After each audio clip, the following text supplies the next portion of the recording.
Iniciamos con un nuevo episodio de Otra Perspectiva Podcast, un espacio de análisis y reflexión de la política y la actualidad nacional e internacional.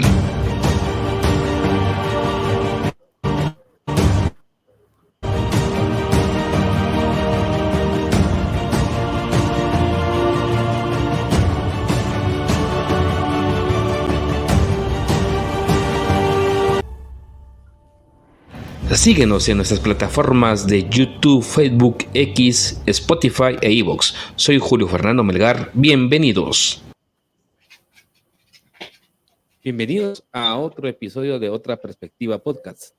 Hoy estaremos conversando nuevamente con el doctor Virgilio Álvarez.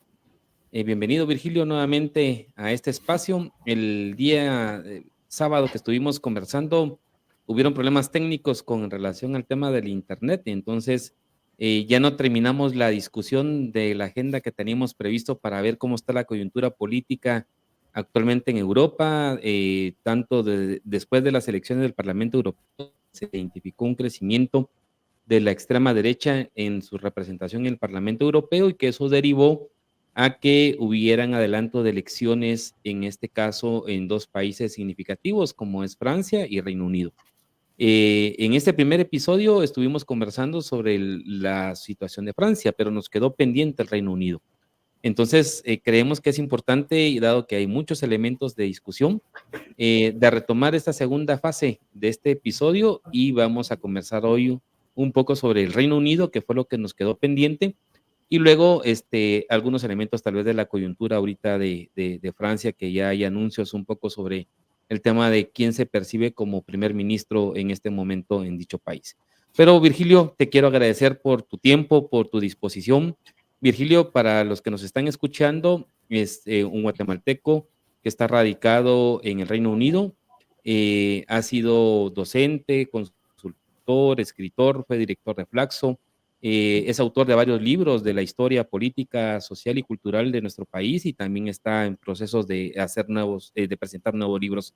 Así que Virgilio, bienvenido nuevamente a este espacio y un gusto que podamos retomar la conversación. Si querés, para ir un poquito ya al grano, estábamos hablando ese día que estuvimos conversando sobre el tema del Reino Unido, como también después del efecto de los resultados del Parlamento Europeo, el primer ministro que era conservador del Reino Unido, que era el señor Rishi Sunak, que era líder del Partido Conservador, disuelve el Parlamento y convoca elecciones anticipadas.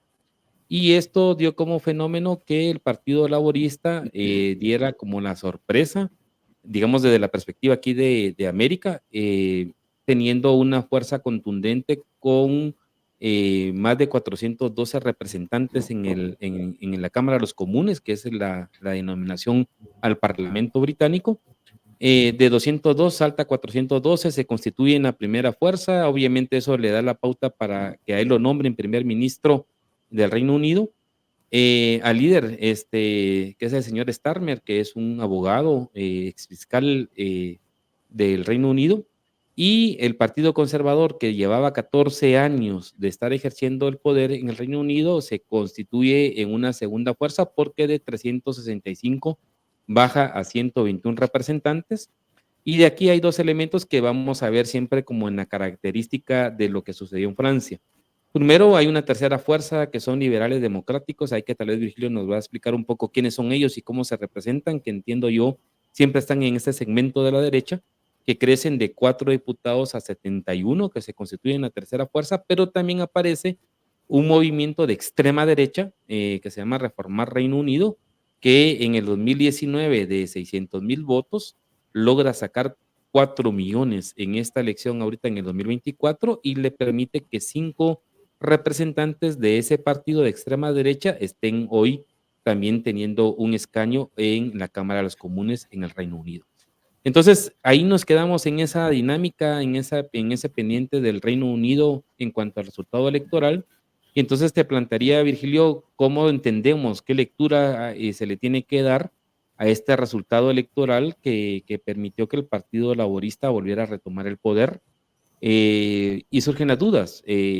llega el señor Starmer porque había también una fuerza social de parte del Partido Laborista para poder lograr tener ese resultado, o simplemente es un voto de castigo al Partido Conservador, y qué expectativa hay, digamos, de la gestión de gobierno de ahora desde un Partido Laborista y un líder, digamos, de un partido socialdemócrata, centro izquierda en este momento en el Reino Unido. Gracias, Julio. Mira, la situación es un poco más, por un lado más compleja y por otro lado más simple. En primer lugar, a Inglaterra, Reino Unido, más bien dicho, no hay que verlo como la Europa continental. Es una isla, una gran isla, y desde tiempos inmemoriales ha funcionado así en conflicto con los imperios continentales. Francia, la Gran Alemania, Rusia. Inglaterra siempre estuvo a rebote de los otros imperios, se enfrentaba a los imperios, la lucha del mar, con el imperio español fue tremendo, es decir, ellos se declararon dueños de parte del mar y en consecuencia, pues barcos que pasaban los podían administrar y quedarse con lo que llevaban adentro. Hay un libro muy interesante de Thomas Gage, que es un cura, parece que fue dominico, pero también parece que era jesuita, pero era anglicano. Y entonces aparece por Guatemala en la época de la colonia y él tiene una descripción muy interesante sobre la época colonial guatemalteca desde una mirada británica. Es decir, pensando, es lo que se dice, que él pensaba eso como un espía. Y el libro que escribe es para los ingleses, para decirles, miren, esta parte del imperio español es más que frágil, la podemos conquistar. Lo digo esto pues por la permanente competencia de imperios. Esto condujo a que cuando se crea la Unión Europea, el Reino Unido no está a gusto porque tiene la competencia muy fuerte de una Alemania que empieza a crecer, que se industrializa, de una Francia con quien siempre ha habido una separación. Una anécdota muy, muy breve, es decir, yo tengo mi residencia en Suecia, vivo en Inglaterra y tengo un perro. Entonces, para llevar mi perro de Londres a Estocolmo, yo tengo que pasar por Francia porque no puedo sacar al perro de avión. Solo para que ustedes se den cuenta, la lógica británica es otra. La sanidad pública, por ejemplo, para los animales, no puede entrar un animal si no va recién vacunado, etcétera, etcétera, y eso se tiene que hacer en la frontera con Francia, que es en el Canal de la Mancha, pasando por el túnel. Bueno, entonces, esas complejidades del Imperio Británico solo se pueden medio entender en su diferencia con Europa, viviendo en Inglaterra. Porque antes uno decía, bueno, son la Unión Europea y todos son lo mismo. No. En segundo lugar, Inglaterra sigue siendo el hub de los grandes bancos, de la industria financiera. Realmente el dinero del mundo se mueve más en Inglaterra que en Estados Unidos. Un dato, los millones de dinero en lingotes de oro que Venezuela tenía para respaldar a su moneda están guardados en el Banco Británico. Y después pusieron los británicos que como Maduro no les gusta, pues no les van a dar el oro y en consecuencia les secuestraron el oro. Las crisis económicas de Venezuela tienen parte de su origen en esta sanción, que es que Venezuela no puede usar el oro suyo para respaldar su dinero. Y ese oro está guardado aquí, allá en Inglaterra. Ese es el mundo inglés. Entonces, al margen de eso, la política británica se mueve en dos partidos.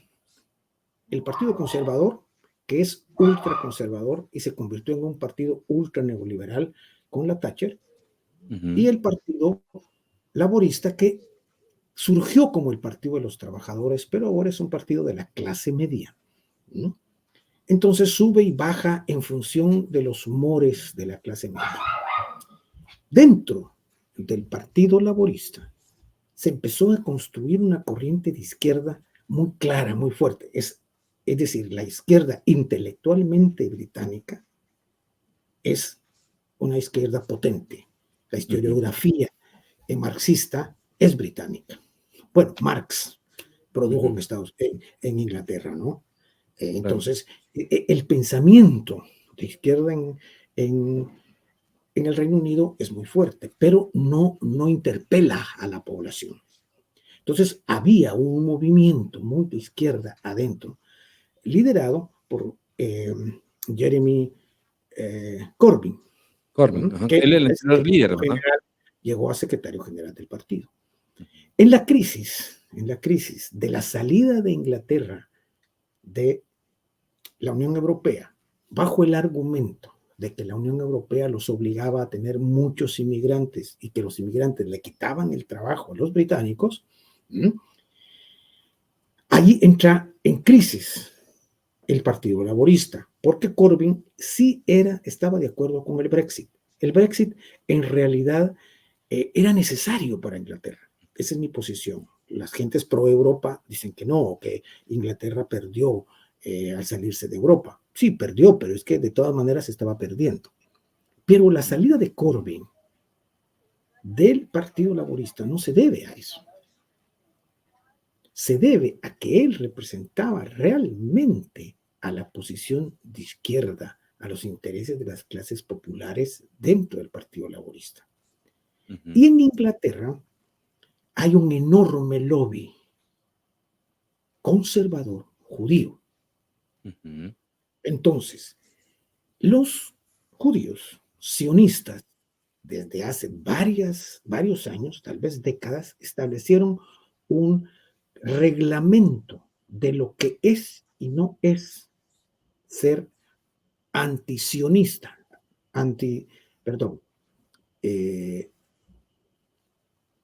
ser antijudío. Y en realidad es un decálogo de apoyo al sionismo, de apoyo a los antipalestinos, ¿no? Es decir, es ahora acá me llega la palabra, antisemita, pero no es un decálogo para proteger al semitismo, es un decálogo para proteger al sionismo. Y entonces se acusó a Corbyn de que estaba protegiendo a los antisemitas, es decir, a los antijudíos. Y esto lo usó el actual primer ministro para no solo bajar a Corbyn del control del partido, sino de expulsarlo. Eso no lo dicen los medios, ni Francia 24 horas, ni Francia Internacional, ni la BBC. Pero si ustedes lo leen, yo lo he compartido en una nota que escribí, está la nota de uno de los autores que analiza perfectamente cómo fue la expulsión de la izquierda. Digo todo esto, y perdona toda la vuelta, porque entonces el Partido Laborista que llega al poder es un Partido Laborista de centro-derecha. Como fue en las épocas anteriores. Es un partido que viene a mantener el status quo. Pero lo que tú decías al inicio, eso sí es cierto. Entonces, es un voto contra los conservadores, porque fue un gobierno totalmente displicente con las clases populares, decidido a acabar con los escasos beneficios del estado de bienestar que todavía tiene Inglaterra, por ejemplo, la salud, por ejemplo, el transporte, por ejemplo, la educación. Y el problema que tenemos los latinoamericanos de clase media es que cuando viajamos a Londres, o a Inglaterra, o al Reino Unido, nos quedamos en Londres. Y Londres es la tacita de plata. Pero todo alrededor de esa gran isla, alrededor de su capital, cada vez es más pobre. Y no es por culpa de los migrantes, es por culpa de las políticas conservadoras reaccionarias. El mismísimo caso de Francia, de Alemania y de España. Pero ¿qué sucede? Eso no se dice en los medios. En los medios es mucho más fácil culpar al inmigrante. Entonces, la xenofobia está dándose básicamente porque los medios no pueden decir, miren, es que el gobierno no cumple. Un ejemplo que yo viví: los trabajadores del transporte público se pusieron en huelga y tienen que anunciar antes, ¿no?, con varios días de anticipación: tal día no va a correr el tren, tal día no va a haber. Y lo que esperaba la derecha y el gobernador de Londres, que es laborista, era que la gente se enojara con los trabajadores. Y no, la gente Al iba con contrario. en apoyo a los trabajadores del ¿No? metro, en apoyo a los trabajadores del tren, ¿no? Había una movilización social, y la hay, de apoyo a ellos, pero esto no lo aprovechó el movimiento, el Partido Laborista. El Partido Laborista gobierna Londres, insisto, y volvió a ganar la elección.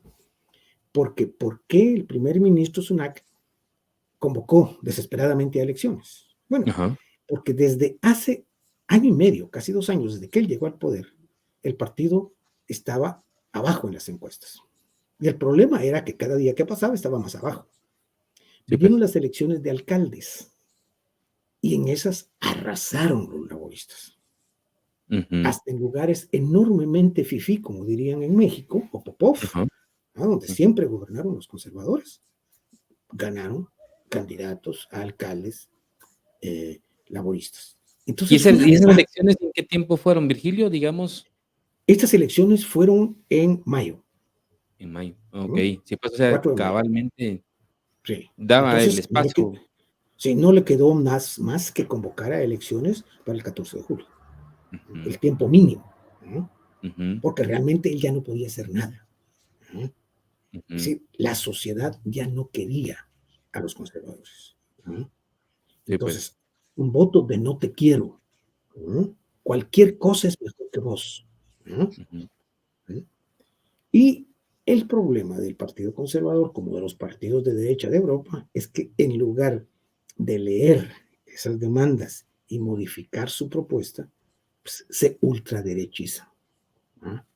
Y entonces la crisis del Partido Conservador británico es que ha asumido posiciones de ultraderecha, es decir, xenófobos. Piensen que la medida que tienen para evitar la migración es que a todos los que piden asilo, o sea, reconocimiento porque vienen huyendo, los meten en un barco, en un barco que eufemísticamente se llama Estocolmo, ¿no? ujú, Un barco viejo, horrible, ¿ah? Es un barcote, ¿ah?, que no tiene nada que ver con la ciudad de Estocolmo, que es hermosa, que es bella, interesante, ¿ah?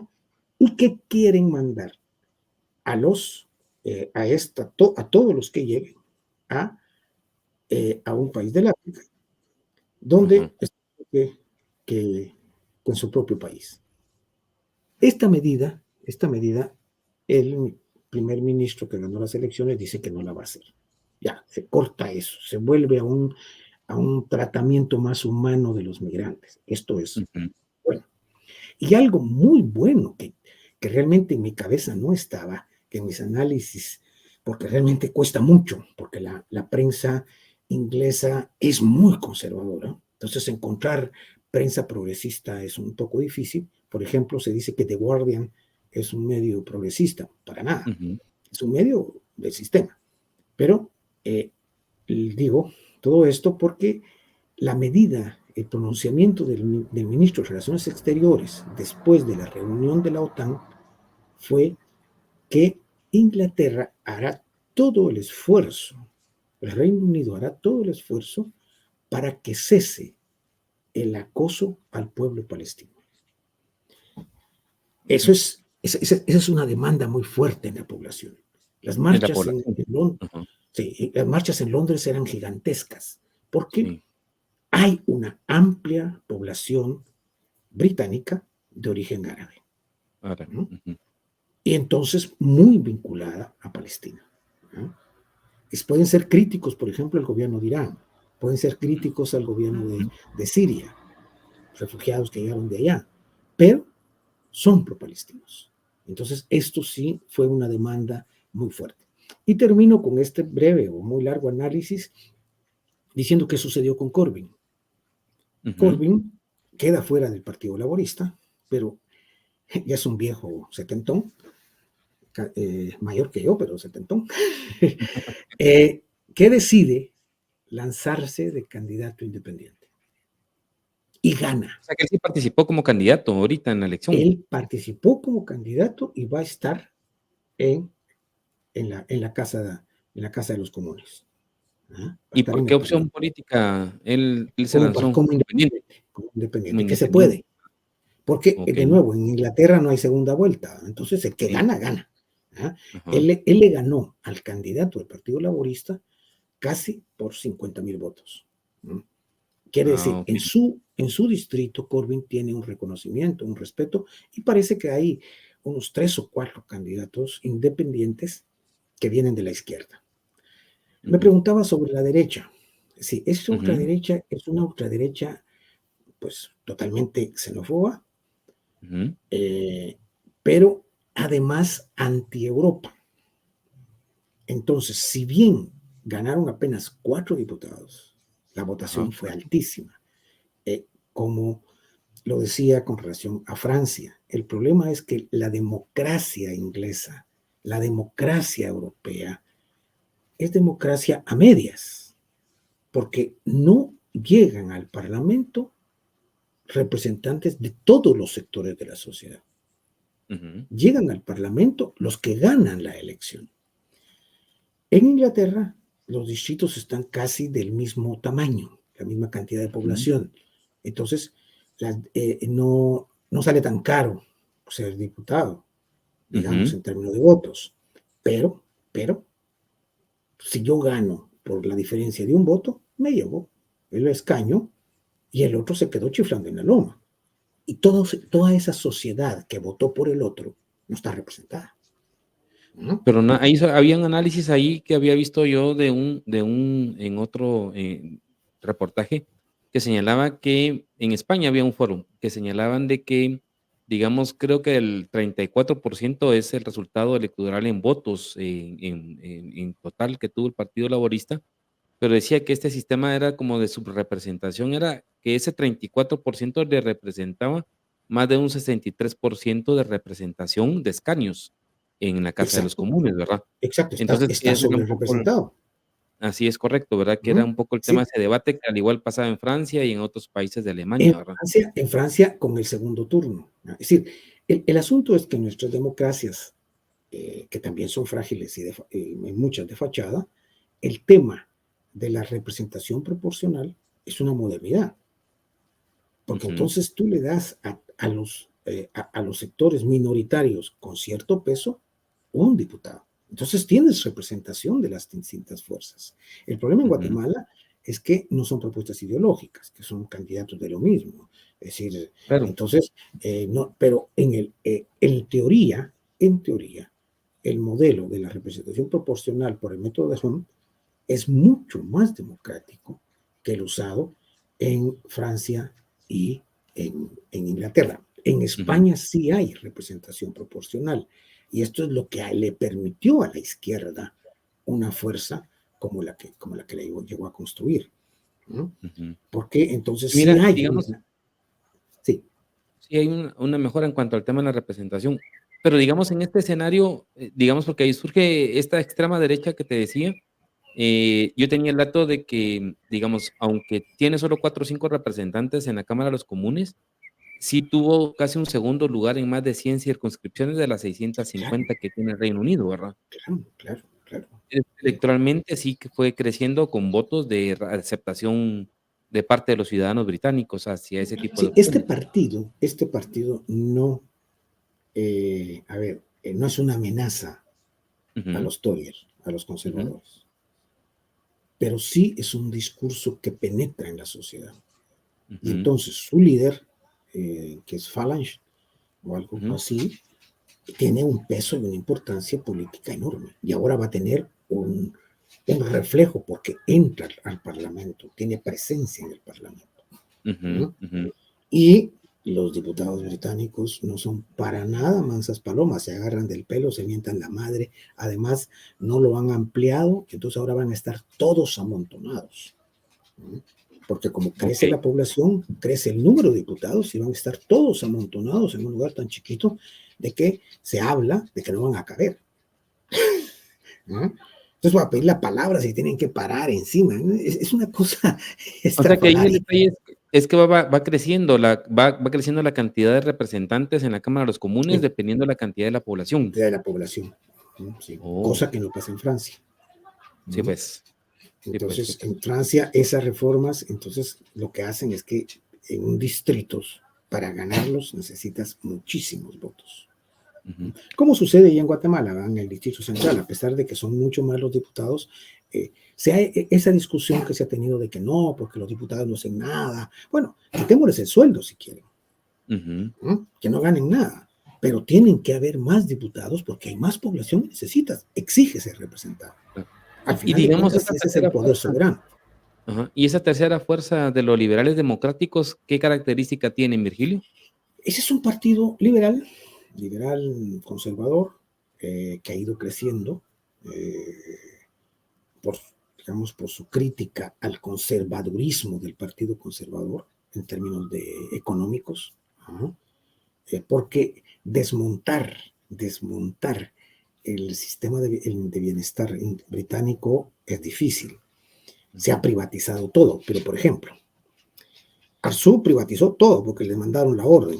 Los británicos no privatizaron el correo. Y funciona perfectamente. Y ahora, claro, hay en cualquier tienda, varias tiendas funcionan como correos, pero el correo es administrado, es el Real Correo británico. Y tienes en cada esquina buzones del tiempo de la canica. Y a las 9 de la mañana y a las 7 de la noche pasa el cartero a recoger las cartas. Es decir, no se pudo desmontar.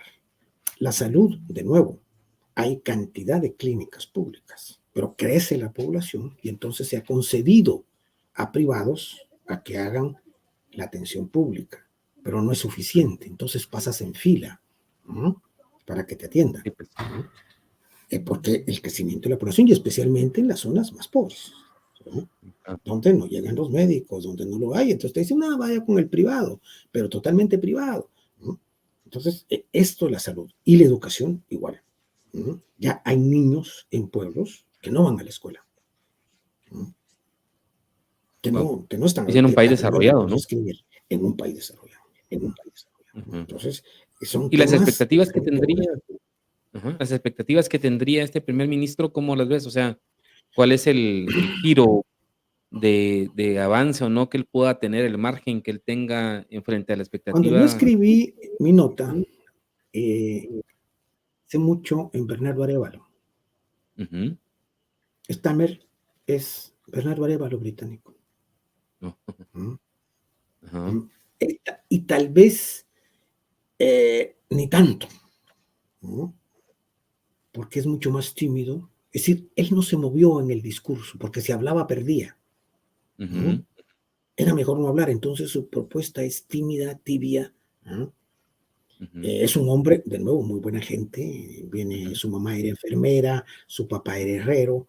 Es un experto en derechos humanos, ¿verdad? Entiendo que es un experto en derechos humanos como abogado. El primer ministro que viene de abajo, del pueblo, no se educó en colegio, se educó en escuela pública, pero por sus buenas calificaciones se fue a una escuela pública excelente y entonces puede ir a la universidad y se especializa como juez, como abogado y después como juez y llega a fiscal.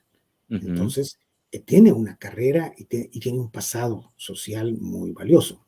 Notemos que el primer ministro Sunak es de la India. Él nació en la India. Es millonario. No él, su esposa. Su esposa pertenece a una de las familias más ricas de la India. Y él se casó con ella porque sabe manejar la plata. Entonces, él es muy hábil en el manejo financiero. Y entonces, a partir de eso, hizo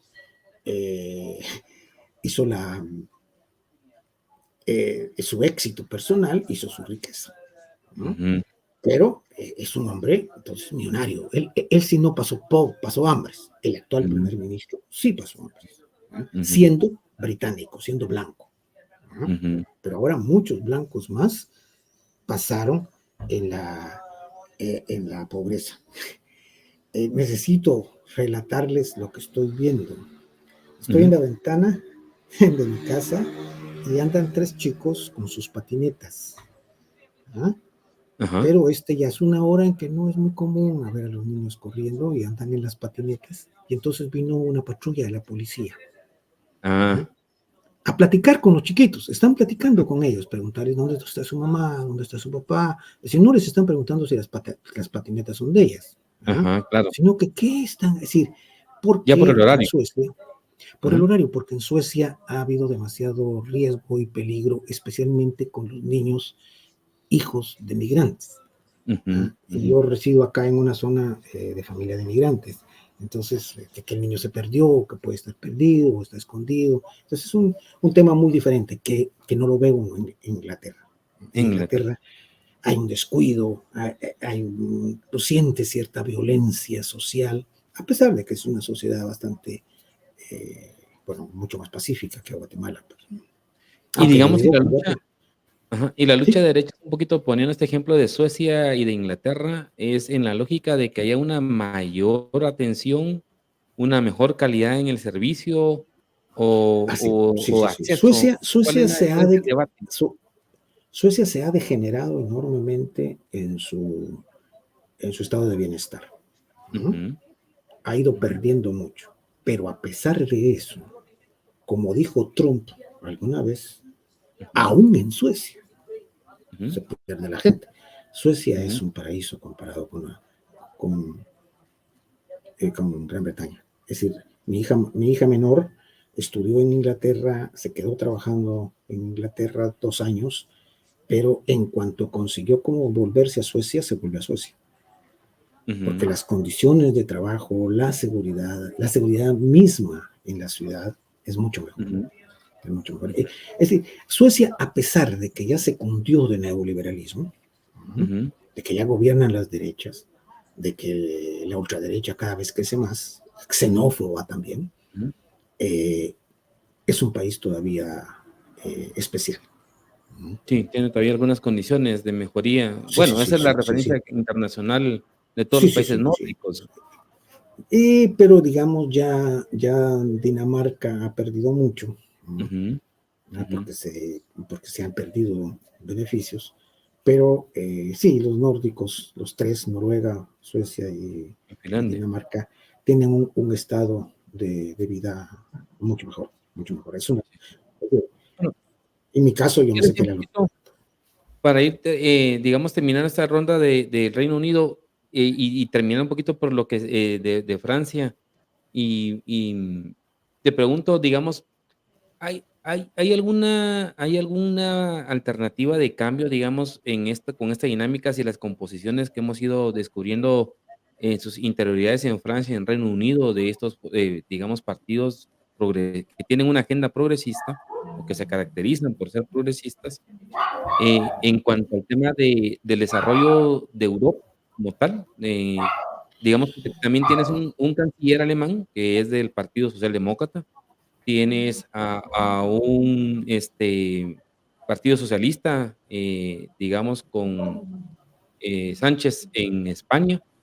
Bueno, y digamos, ¿cómo está esa convivencia de esta lógica de jefes de Estado, de gobierno, que digamos, también están en esa lista, en esa línea progresista, versus el tema de un Parlamento Europeo, en donde explicábamos en el primer programa que también ha avanzado, digamos, una representación conservadora o de extrema derecha? Bueno, eso da para otro programa, pero hablándolo brevemente, Ujú, precisamente creo que ayer se eligió al presidente o presidenta del Parlamento Europeo. El ujú, Parlamento Europeo, como lo decía al inicio de la vez anterior, en primer lugar, al ciudadano europeo le dice poco. ¿No? Por eso, ujú, de cada 2 europeos, uno no vota. Y ujú, esta vez, digamos, ahí hay 3 grandes grupos de partidos. El ujú, partido de la derecha, que se llama Partido Popular, como el Partido ujú, Español, son los partidos de la derecha, donde están socialcristianos, demócratas cristianos, alemanes, pero los partidos del centro, los partidos de la derecha, suecos, etcétera, donde estaban los Tories británicos. Todos estos grupos son una fuerza. Estos son los que apoyan a von der Leyen para ser la presidenta de la Unión. Comisión. Y ellos van a poner a la presidenta del Parlamento, que es la representante de las derechas de Malta. Es decir, un pelito chiquitito que no pinta, que no huele, pero que, bueno, pues hay que darles algo a una presidencia. Sí, pues. Ultra conservadora. Ella, ay, no, se me confunde el nombre, pero que es de Malta. El otro grupo es el Partido Socialdemócrata, que tiene dos partidos que se llaman socialistas. Creo que es el Partido Socialista Obrero Español, pero que es más socialdemócrata a la derecha. Claro. Y el Partido Socialista Portugués, que también es bastante centro, pero menos a la derecha que el español. El caso de Pedro Sánchez es muy particular y es una historia de rupturas, de alianzas, de la necesidad de apoyarse en la izquierda para poder llegar al poder, etcétera, ¿no? Porque si no, le ganan la derecha. Y el otro partido grande, pero ya más chiquito, es el partido, la Unión de Partidos Liberales. Es una derecha neoliberal. Estos tres son los que deciden el futuro de Europa. Estos tres partidos hacen la mayoría y obviamente la agenda es de derecha. La agenda es armamentista. La agenda ahora, Sandra Torres estaría feliz porque han dispuesto bajarle fuerza a la Agenda 2030. Sí, pues. Que la Agenda 2030 lo principal que tiene es la cuestión del clima. Entonces han decidido bajar inversiones en el tema del clima porque hay que invertir más en armamento. Entonces, asociados los tres en esos términos, la ultraderecha se partió en tres grupos, cada uno más radical, pro armamentista, pro militarista, neoliberal, pero xenófobo. Cuando la sobrevivencia de Europa está en los migrantes, porque las familias europeas tienen cada vez menos hijos y se necesitan más trabajadores, se necesita más producción. Los viejos europeos están viviendo más, necesitan más dinero. De ahí que la presidenta del Banco de Europa llegó a decir que realmente el problema económico de Europa son los viejos. Son los viejos, correcto. Una sociedad muy envejecida, ¿verdad? Claro, entonces que tienen mucha jubilación, y tienen las jubilaciones, tienen sus derechos, etcétera, y entonces tienes que tener gente que produzca, que pague impuestos, ¿no? Y para eso necesitan a los migrantes, pero no quieren a los migrantes con derechos. Entonces por eso es que los combaten, pero como en Estados Unidos, entren unos cuantos, vénganse para acá unos cuantos, solo los que necesitan para que nos mantengan la economía. Sí. Entonces, el tema del Parlamento Europeo, entonces se cierra con que tendremos un Parlamento Europeo mucho más conservador, coqueteando con la ultraderecha, o haciéndose más de ultraderecha. Un Parlamento Europeo que no logra ser realmente representante de los trabajadores europeos, sino, seamos honestos, es un Parlamento que cada vez más representa los intereses del capital. ¿Y crees que esa unión de estos dirigentes políticos que gobiernan, que dirigen, digamos, más bien sea como un tema de tutelar a que no haya un desmantelamiento total a ese estado de bienestar en Europa? No, para nada, no, se lo están desmantelando. No, lo que ellos están tutelando es el enriquecimiento de las élites. Se ve, por ejemplo, en el aumento de la energía eléctrica, en el aumento de la gasolina. En el tiempo de la pandemia, lo que se protegieron fueron los bancos. Las familias, bueno, sí, se luchó, se hizo, se ganó algo, pero existían países que decían, no hay que dar mucho a los países. Los que no tienen pisto, pues que se jodan. Y en eso estaban los nórdicos, Holanda, etcétera, ¿no? Países que decían, no, hay que apretarse el cinturón. Se tienen que apretar el cinturón. No les vamos a dar tanto pisto, ¿no? Y en ese contexto, digamos, ¿crees que también esta ola va a pegar pronto otra vez en Latinoamérica, Estados Unidos, digamos, en el caso de Trump, de que se percibe como un potencial ganador? Yo creo que el caso de Trump es un caso interesante, porque Europa, se dice desde las izquierdas, lo que hace es hacerle los mandados a Estados Unidos. Ujú, ¿No? Pero eso a Estados Unidos le está saliendo caro. ujú. Mantener la guerra En Ucrania. proxy en Ucrania le está saliendo caro. Ujú. ¿No? Bueno, y Claro, Trump está en esa dinámica también, claro, indicando de que es que aquí hay un hecho. ujú, Está saliendo caro, pero está ampliando el empleo en la industria armamentista. ujú, ¿No? ujú, Pero, la industria armamentista es financista del Partido Demócrata, ujú, no de los republicanos. Entonces, por eso a Trump le viene flojo que esa industria se caiga. ujú. ¿No? Por Sí, eso lo dijo Trump le dice, recientemente que eran 19.000 millones de dólares y que eso tenía que ser invertido en los americanos. claro.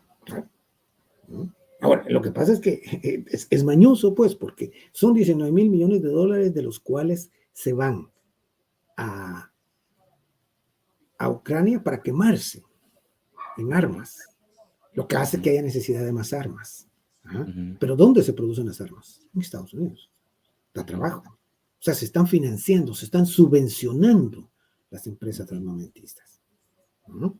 Entonces, eso le da vuelta a la economía, porque viene dinero del Estado que compra aviones, que compra balas, que compra cañones, etcétera, ¿no? ujú, Y es lo que se va a Ucrania. Y eso se quema. ¿No? Y hay que mandar más y más y más. ¿No? Pero para los trumpistas, como no son ellos los que están ganando, dicen, ¿para qué queremos nosotros ganar? Esto que se invierte en otra cosa. ¿No? ujú, Entonces, esa es la posición de Trump. Y eso, al final de cuentas, se convertiría en un apoyo a la paz. Porque entonces Europa tendría que decidir que hay que negociar la paz. Que se dejen de estar matando ujú, rusos y ucranianos por los intereses económicos de la industria armamentista estadounidense. ujú. ¿No? Que el único país, ya se sabe, que ha salido ganando económicamente con esto ha sido Rusia. Claro, ¿No? Porque su claro. economía se mantiene exactamente por ese mismo sistema, ¿no? ¿Ah? Se Ujú, invierte en armamento, se gasta en armamento, el armamento se quema y hay más, entonces hay trabajo para los rusos y y la industria armamentista rusa mayoritariamente es estatal, eso le está dando dinero al Estado para seguir gastando. sí, claro. Entonces, es decir, le sale el tiro por la culata, pues, ¿no? Sí. Porque entonces Rusia ha mantenido sus niveles de ingresos, sus niveles de consumo, sus niveles de Ujú, empleo, ¿no? ujú. Mientras en la Europa continental eso se está perdiendo Sí, por la pues, guerra. correcto. ¿No? Sí. Solo imagínate que España recibió más de 200.000 ucranianos como refugiados de un golpe. ¿No? Ujú, Sí, claro. ucranianos viviendo fuera de Ucrania serán unos 2 millones ya. ¿No? Ese país lo están deshaciendo. Sí, claro. Ajá. ¿Y quién va a ganar? Sí, bueno. Bueno, Sí, ahora finalmente. termino Ajá. con Francia, porque lo que yo dije hace varios días de que los socialistas estaban, socialistas, el Partido Socialista, pues, esa Ujú, derecha que se dice socialista, estaba dispuesta a negociar con Macron, cada vez se ve más cerca. ¿Mm? ujú. Han Oh, rechazado a la candidata a primer ministro propuesta por Francia Insumisa y los comunistas, han ajá. rechazado a otra candidata que estaba propuesta por los verdes, y todo parece indicar que van a aceptar, eh, van a terminar proponiendo o votando a favor de un primer ministro que proponga Macron. Sí, Un de la fuerza técnico. centrista Macron, para tener un Sí. equilibrio. Sí, alguien que pueda convencer a los demás y no ponga en práctica el programa de la Francia Sumisa. Sí. Que es el que aceptaron comunistas, verdes y socialistas. Sí. Hace unas horas antes de que comenzáramos a grabar, estaba que había aceptado la renuncia Macron del primer ministro y sus 18 ministros que también son diputados y que esa es tienen payasada, esa es payasada. Sí, es sí, payasada, correcto. Porque de todas maneras se tiene que aceptar. Claro, sí, no pueden estar en el cargo ejecutivo. Sí, porque ¿qué sucede? Como son diputados, como fueron electos, para que hagan peso en la votación, se tienen que ir. Correcto. Entonces tienen que salir de ministros, decir, ya no somos ministros, somos diputados, pero siguen en el ejercicio. ¿Por qué? Hasta que llegue el nuevo. Claro, Algunos de los nuevos pueden ser ellos mismos. Entonces, hecha la votación, se salen del Congreso. Sí, correcto, sí. Bueno, y como decías, ¿verdad? La izquierda tendrá que salir a las calles. Ahí también he encontrado dos análisis en esa ruta, ¿verdad? Para tratar todavía de pelear. Si tiene en este caso Melechón la posibilidad de que él sea el que tenga una incidencia. Yo parto de una suposición, no es una hipótesis todavía, que tal vez lo mejor para la izquierda es que no tenga el primer ministro. ¿No? Que se lo nieguen, porque entonces va a seguir la sociedad movilizada y Melenchón puede llegar a presidente. La disputa presidencial será entre Le Pen y Melenchón. La derecha está muerta. Sí, correcto. Sí. En esa disputa sí, porque ahí sí cada voto vale un voto. Cuenta. Sí, no como en las parlamentarias, hay que jugar para que quede otro. Sí, correcto. Bueno, miraremos entonces cómo se define ese escenario. Por lo pronto, Virgilio, muchas gracias por todos estos elementos de información y de análisis que nos has dado. Creo que la finalidad es precisamente tener estos aspectos que, como lo señalabas, no lo dicen los cables internacionales y los análisis, y a veces se queda como muy superficialmente, ¿verdad? Y creo yo que da elementos básicos para poder entender esta realidad y también a partir de ahí ver algunos fenómenos en el caso de América Latina, ¿verdad? Entonces, te agradezco por tu tiempo, por el tema de poder compartirnos esta información y estaremos siempre ahí en comunicación al pendiente en otro episodio más que tengamos en este podcast y muy agradecido por tu tiempo. Estoy a tu disposición, ya sabes que con gusto a mí me fascina hablar y comentar. Así que un grande abrazo para todos los que te siguen, a todos los que te escuchan y como dicen, denle un like para que esto siga adelante. Un abrazo, Julio, y todo lo mejor para vos. Gracias, Virgilio. Gracias, Virgilio. Entonces, a todos los demás oyentes les agradecemos. Estén pendientes. Vernos en otro episodio de Otra Perspectiva Podcast. Síguenos en nuestras plataformas en YouTube, Twitter, Spotify e iVoox.